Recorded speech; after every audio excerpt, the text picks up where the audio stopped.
And another message is evolve. Evolve is transformation, mga kapiksi, pagbabago, no? Evolution, pagbabago. So, for some of you guys, maaari may mga pagbabagong maganap sa inyo, or you are also being advised to change, to evolve, mga kapiksi. Life is changing every day, guys, no? So, dapat sumunod tayo, or dapat kung gusto mo magkaroon ng pagbabago or changes sa buhay mo, the change should come from within you, mga kapiksi. Ikaw muna yung unang magbabago.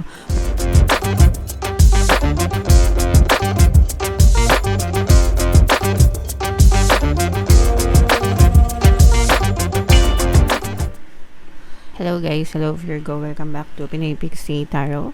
Ang pamagat ng episode natin for tonight is OOTM, Oracle of the Month, para ngayong June, mga kapiksi, para sa Virgo, Sun, Moon, Rising, Sign, and Venus. Meron tayong tatlong set ng decks dito guys. Ito yung para sa spiritual nyo, ito yung para sa life messages, and ito naman yung sa love life, mga kapiksi. So unahin natin yung sa spiritual message nyo guys.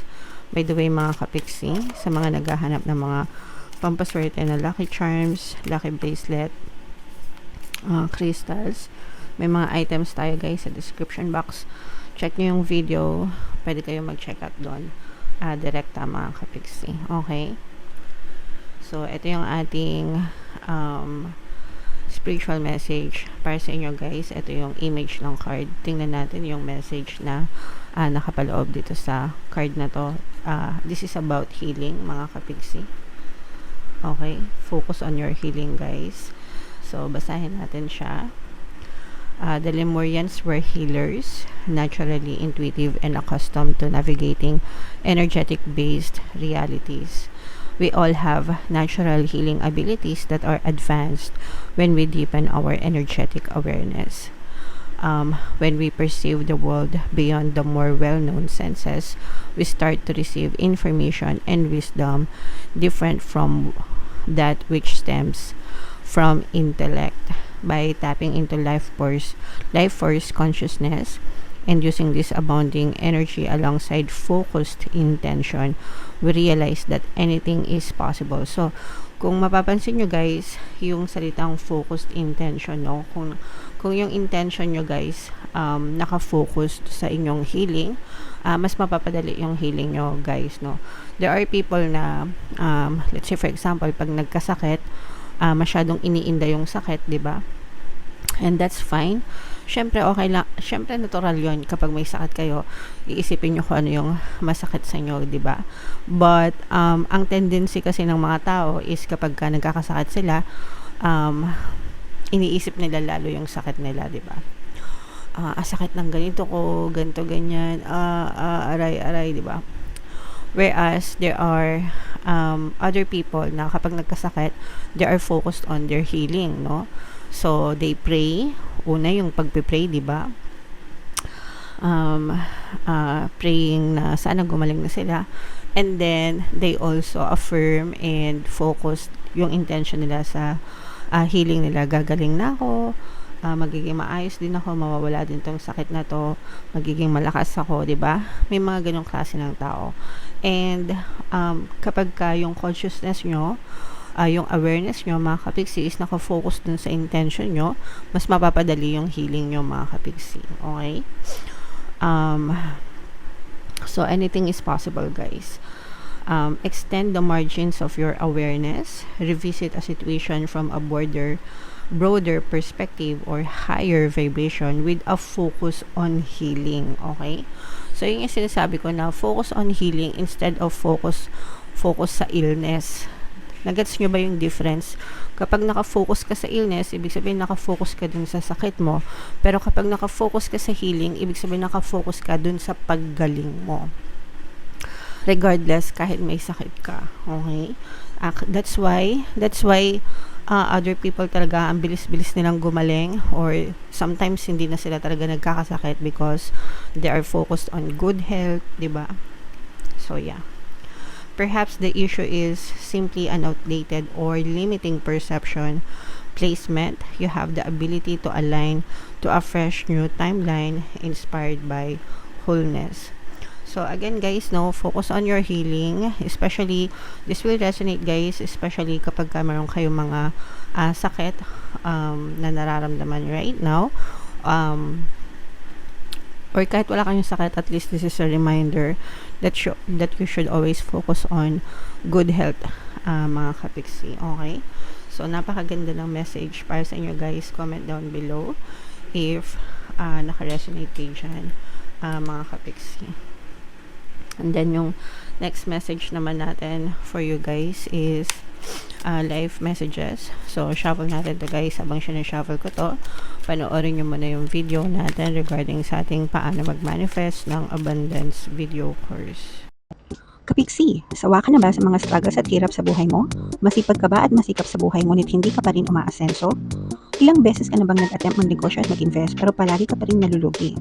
Sa pagkakataon na ito ay maaaring may subconscious beliefs ka na nagiging balakid sa iyong pag-unlad at pagyaman. Introducing, paano mag-manifest ng abundance video course.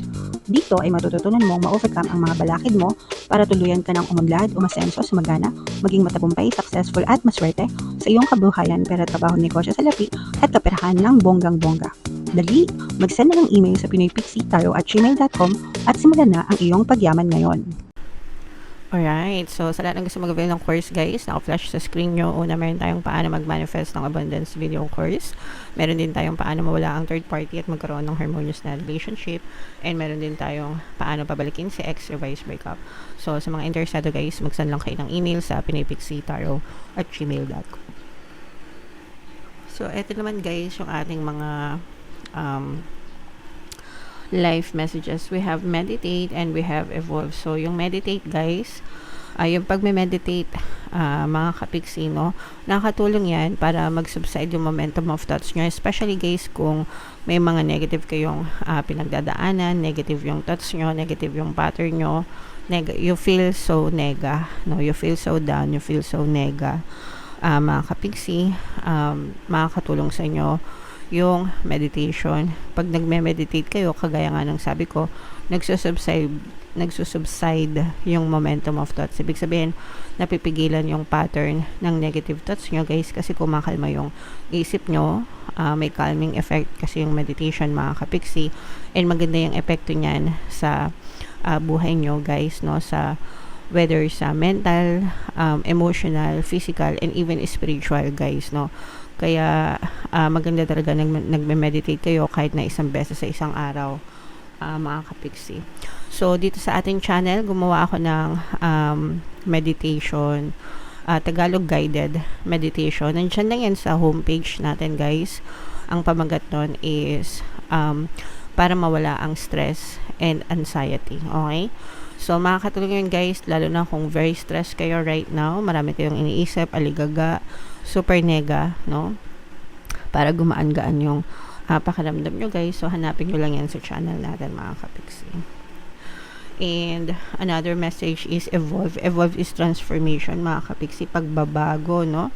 Evolution, pagbabago. So for some of you guys, maaari may mga pagbabagong maganap sa inyo, or you are also being advised to change, to evolve, mga kapiksi. Life is changing every day guys, no? So dapat sumunod tayo, or dapat kung gusto mo magkaroon ng pagbabago or changes sa buhay mo, the change should come from within you, mga kapiksi. Ikaw muna yung unang magbabago. Meron ako nababasa na nagko-comment dati, no, Virgo. Simula noon hanggang ngayon, ganun pa rin yung comment niya. Super negative pa rin, mga kapiksi. And that's because hindi pa rin kasi kayo nagbabago. Kaya yung circumstances nyo, hindi pa rin nagbabago, guys. So, kung gusto nyo magbago yung circumstances nyo or yung sitwasyon nyo sa buhay, kailangan magbago muna kayo, no? So, kailangan magkaroon kayo ng disiplina. Mag-develop kayo ng habit, mga kapiksi, good habits, na para magbago yung takbo ng pamumuhay nyo. So, what are you thinking? Anong iniisip nyo? Yung iniisip nyo, kapag nagbago yan, magbabago din yung feelings nyo, yung nararamdaman nyo, yung emosyon nyo. Pag nagbago yung emosyon nyo, magbabago din yung energy nyo, mga kapiksi. So, yung habits, yung patterns, yung ugali, yung perception, guys. Pero magsisimula yan sa iniisip nyo. Kaya everyday, ask yourself, what am I thinking right now? What am I choosing to think right now? Anong pinipili kong isipin today, di ba? So, imbes na mag-isip kayo ng mga problema nyo, ng mga hanas nyo sa buhay, isipin nyo yung mga dreams nyo, yung mga pangarap nyo sa buhay, mga kapiksi, para magbago yung takbo ng energy nyo. Okay? So, yan yung mensahe para sa inyo, Virgo. And then, ito naman is para sa love life, guys. So, buno tayo ng dalawa. Kung ano na lang yung makaresonate sa inyo, guys, take that message, okay? So, magkaibang message ito, guys. Yung first love message sa'yo is kaibig-ibig ka. Deserve mong magkaroon ng maayos na relasyon. So, wag nyong iisipin, guys, na malas kayo sa pag-ibig. Palagi na lang kayo iniiwan. Palagi kayong umiiyak, okay? Kasi kapag ganun, yung palagi nyong iniisip, guys, definitely, ganun at ganun din yung ma-experience nyo, guys. Kahit magpalit kayo ng jowa, no? For the first 6 months, okay, sige, may bago kang jowa, no? For the first 3 to 6 months, syempre yan, kilig-kilig, sweet-sweet, no? Tapos, all of a sudden, papasok yung old patterns mo na malas ka sa pag-ibig, iniiwan ka, ganito yung ugali ng SP mo, ganyan-ganyan, 'di ba? So, ang tendency, iiyak ka, tas mag-aaway kayo, tas maghiwalay, okay? Tapos, next relationship, ganun na naman. Bagong SP na naman, sweet-sweet na naman, kilig-kilig naman. Tapos, after a few months, ayan na naman yung iyak, yung away, and eventually away. And eventually hiwalay. So, hanggang hindi nagbabago yung perception nyo, hanggang hindi nagbabago yung isip nyo, mga kapiksi, hindi din magbabago yung pattern nyo sa relasyon. So, pag palagi mong iniisip na malas ka, palagi ka iniiwan, palagi ka niloloko, wala kang swerte sa pag-ibig, kahit makailang jowa kayo, guys, ganun at ganun din yung pattern na mararanasan nyo. So, you have to tell yourself na kaibig-ibig kayo, you deserve love, you deserve a good SP, you deserve a good relationship, mga kapiksi, no? Swerte kayo sa pag-ibig, yan, dapat ganun yung sinasabi nyo palagi, guys, no? Para yun yung ma-experience nyo sa susunod yung relasyon, mga kapiksi. So, you have to, sabi ko nga, diba, you have to change your pattern of thoughts, mga kapiksi, para magbago din yung experience nyo sa buhay. Okay? So, yan yung first message para sa inyo. And, another message, guys, is kung mahal mo siya, dapat mahal mo rin yung sarili mo. Meron kasing mga ibang tao na kapag ka nagka-jowa na wala na, binigay na lahat sa jowa, nakalimutan na yung sarili. Kaya pag naghiwalay sila, parang mamamatay na sila kasi wala na silang tinirang pagmamahal sa sarili nila. So, kung mahal mo sila, dapat mahal mo rin yung sarili mo. Whatever you give to your person, make sure na binibigay mo din sa sarili mo. If you love them, you respect them, dapat you love yourself and you respect as well, mga kapiksi. Okay? Wag na wag niyong kakalimutan yung sarili niyo, guys. Alright? So, yan yung love life message para sa inyo. Comment down below, guys, kung saan kayo message na naka-resonate. Dito ba sa spiritual, dito ba sa life, or dito ba sa love life, mga kapiksi. Comment down below. And for more tarot readings, guys, ito yung playlist nyo. Ito naman yung ating success stories ng paano mag-manifest ng abundance video course. Click here to subscribe, guys. Ito yung ating mga pampaswerte subliminals. Thank you for liking, sharing, and subscribing. See you next time, guys. I love you all. Have a nice day. Bye-bye.